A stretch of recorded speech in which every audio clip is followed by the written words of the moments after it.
बीते कुछ सालों में जिस तरीके से भारत ने रूस के साथ अपनी दोस्ती को और पक्का करके पूरी दुनिया के सामने स्वीकार किया, उसे पश्चिमी देश बर्दाश्त करने के मूड में नहीं थे।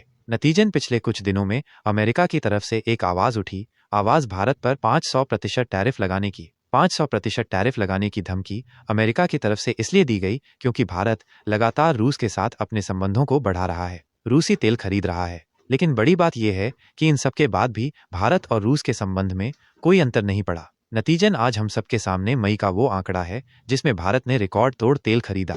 अमेरिका और यूरोप के प्रतिबंधों के बावजूद भारत रूस से सस्ती कीमतों में कच्चा तेल खरीद रहा है। मई के जो ताज़े आंकड़े आए हैं वो न सिर्फ खाड़ी देशों को बल्कि अमेरिका के लिए भी काफ़ी हैरान करने वाले हैं। मई के महीने में भारत ने रूस से ऐसी दोस्ती निभाई जिसका इंतजार रूस को भी बीते कई महीनों से था। केपलर के जहाज ट्रैकिंग आंकड़ों के मुताबिक भारत का रूस से कच्चे तेल का आयात मई में बढ़कर 10 महीने के उच्च स्तर यानी 19,600 बैरल प्रति दिन पर पहुंच गया है। वैश्विक बेंचमार्क कीमतों की तुलना में रूसी तेल पर लगातार मिलने वाली महत्वपूर्ण छूट इसकी मुख्य वजह है। भारत दुनिया का तीसरा सबसे बड़ा कच्चा तेल आयातक और उपभोक्ता देश है। यह विदेशों से करीब 51 लाख बैरल कच्चा तेल खरीदता है, जिसे रिफाइनरीज में पेट्रोल और डीजल जैसे फ्यूल में बदला जाता है। भारत के तेल सप्लायर्स में रूस की सबसे बड़ी 38% से ज्यादा की हिस्सेदारी है, जो कभी 2% से कम थी। वहीं इसके बाद इराक का नंबर है।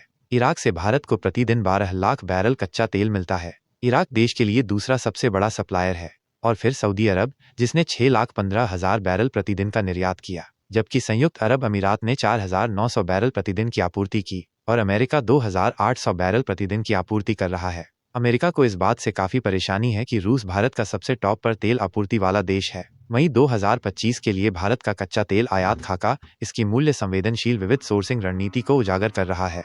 यह बात अब खुलकर सबके सामने है कि भारत कैसे सस्ते दरों में कच्चे तेल को खरीद रहा है। पश्चिमी देशों और अमेरिका द्वारा दी गई धमकी के बावजूद भी भारत लगातार रूस से तेल खरीदना जारी रखे